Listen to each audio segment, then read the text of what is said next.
अंगत के समान अपना संकल्प रूपी पांव एकदम स्थिर रहे, कोई हिला नहीं सके। वो कहते हैं ना, उसका रावण आया, उसका ताज गिर गया, इतना उसको हिला नहीं सका, उसी का ही ताज गिर गया। दिखाते हैं सीन। यानी कोई भी संस्कार जो है वो हमको विजय नहीं प्राप्त कर सके। तो ये अभ्यास जो है वो हमको अभी से, और बाबा ने ये भी पॉइंट अटेंशन में दी है। तो ऐसे नहीं समझो, कई ऐसे समझते हैं चलो जो कुछ अभी नहीं हो रहा है ना, बहुत मेहनत लगती है ना, वो समय थोड़ा हलचल का आएगा ना तो ठीक हो जाएंगे। समय, हमको बाबा ने कहा, सर्वशक्तिवान से ठीक नहीं होंगे, समय आपको ठीक करेगा। अगर समय के इंतजार में हम रहते हैं तो समय तो हमारी क्रिएशन है। क्या क्रिएशन हमको क्रिएटर, मास्टर क्रिएटर को सिखाएंगी क्या? तो ये भी तो रंग है ना। कई बार हम कहते हैं ना, भाई नहीं कोई बदलता है ना, समय हलचल का आएगा, आप ही बदल जाएगा, लेकिन उसके लिए प्राप्ति तो नहीं होगी ना। और बाबा ने अटेंशन खिंचवाया है कि बहुत काल वाले को ही बहुत काल का राजभाग मिलेगा। समझो हमारे 21 जन्म है, तो 21 जन्म ही बहुत काल है। अगर अभी हम बहुत काल का पुरुषार्थ नहीं करते तो बाबा ने कहा है बहुत काल की प्राप्ति भी नहीं कर सकेंगे। यानी जिस समय ब्रह्मा बाबा कृष्ण के रूप में पहले पहले आदि समय में आएगा, उस समय हमारा जन्म नहीं होगा, बीच में होगा। एक बारी बाबा ने कहा था, अगर आपको पद पाना है श्रेष्ठ में श्रेष्ठ, तो सब 111 होना चाहिए।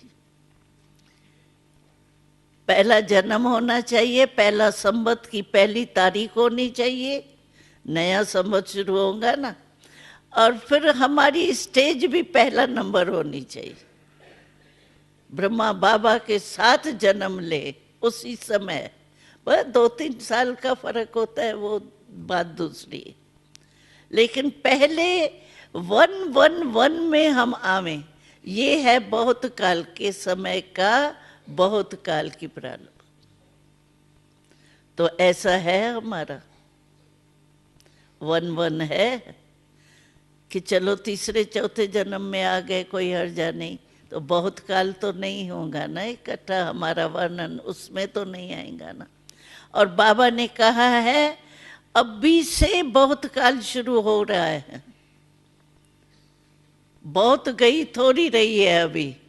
अभी से अगर नहीं किया आपने तो आपका बहुत काल जमा नहीं होगा, ये भी बाबा ने मुरली में कह दी है। तो हमको कितना अटेंशन देना पड़ेगा।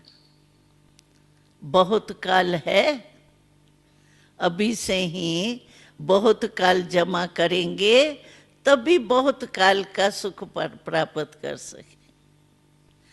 और बाबा, हमारा वायदा क्या है बाबा से? साथ है, साथ चलेंगे, साथ आएंगे, ये है ना वायदा, कि तीसरे चौथे जन्म में आएंगे, ये तो नहीं है ना। तो हमको ये भी चेक करना है साथ कौन चलेगा। बाबा ने कहा ना, जो समान होगा ना वो साथ चलेंगे। अभी प्रेसिडेंट है, प्रेसिडेंट को हाथ लेके चले, हाथ में हाथ मिलाए वो चले, तो कौन चलेगा? कोई ऐसा मर्तबे वाला होगा या कोई बेखारी भी उसका हाथ पकड़ के चलेगा क्या? या गरीब कोई ऐसा चलेगा क्या? तो हम बाबा के साथ चलने वाले आदि देव ब्रह्मा के साथ आना है और जाना है साथ में, तो उसके लिए तो समानता तो चाहिए ना। तो बाबा हमेशा कहता है बच्चों का लक्ष्य होना चाहिए कि बाप समान बनना ही है, बनेंगे नहीं, ये नहीं चलेगा, बन जाएंगे ऐसे कहते हैं। बाबा कभी पूछता है ना पुरुषार्थ तीव्र है, बाबा हो जाएगा, बाबा को दिलासा जैसे दिलाते हैं बाबा को। लेकिन बाबा कहते हैं गागा नहीं चलेगा, देखेंगे कर रहे हैं हो जाएगा, ये गागा नहीं चलेगा,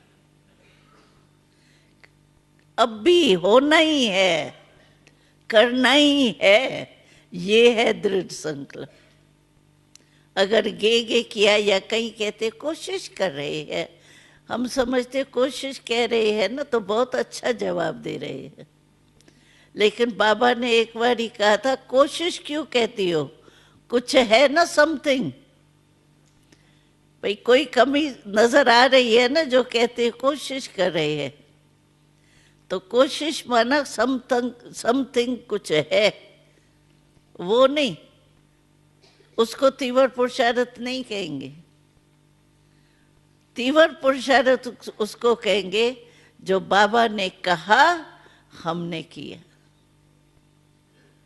मम्मा सचमुच पीछे आई, कई मम्मा से पहले, मम्मा को ये 7 कोर्स ये कोर्स कराने वाली जो है वो तो चली गई बेचारी, चली गई अज्ञान में, वो तो गई। लेकिन ऐसे नहीं हो कि हम तीव्र पुरुषार्थ ही न बन करके ढीला पुरुषार्थ नहीं करें। ऐसे तो हमारे बाबा ने एक बात बहुत अच्छी कही, कई बच्चे जो है ना वो समझते हैं ये हम आए अभी है ना, हम तो लास्ट में आए हैं, अभी इतना फास्ट थोड़ी जाएंगे। लेकिन बाबा ने कहा है अब भी किसी को भी सर्टिफिकेट फाइनल नहीं मिला है, सब अभी दौड़ रहे हैं। जैसे वो चीयर्स गेम होती है ना, तो लास्ट में फाइनल जाके होता है कौन जीता कौन हारा। तो अभी चीयर्स गेम चल रही है, अभी सीटी बजेंगी, अभी फाइनल सीटी नहीं बजी है।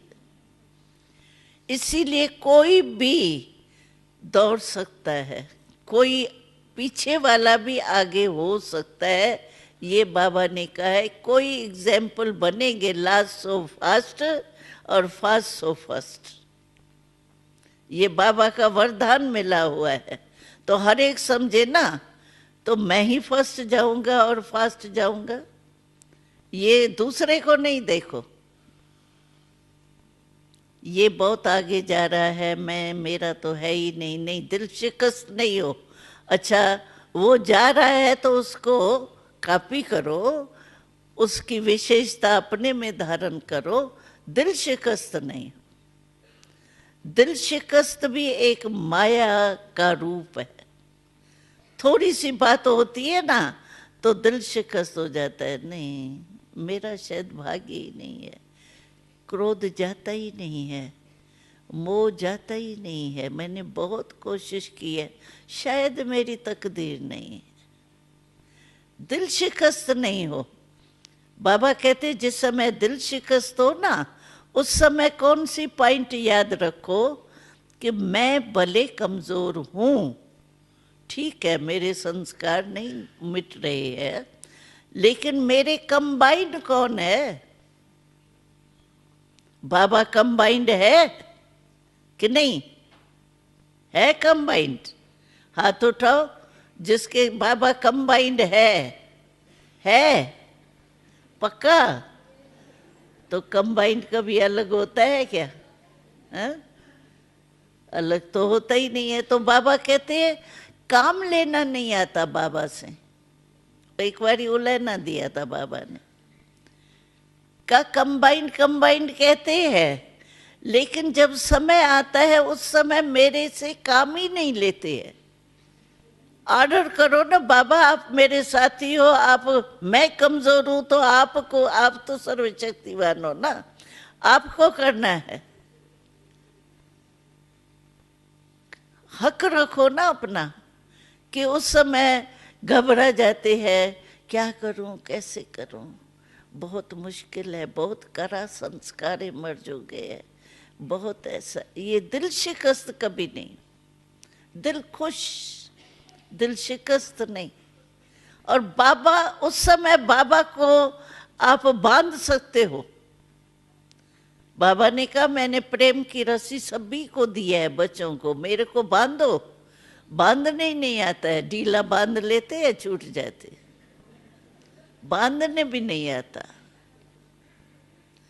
काम लो ना समय पर। तो समय पर काम नहीं लेने से क्या होता है, जो हम दिल शिकस्त होते हैं या कभी कमजोर हो जाते हैं, कभी वशीभूत हो जाते हैं, ये सब हो जाता है।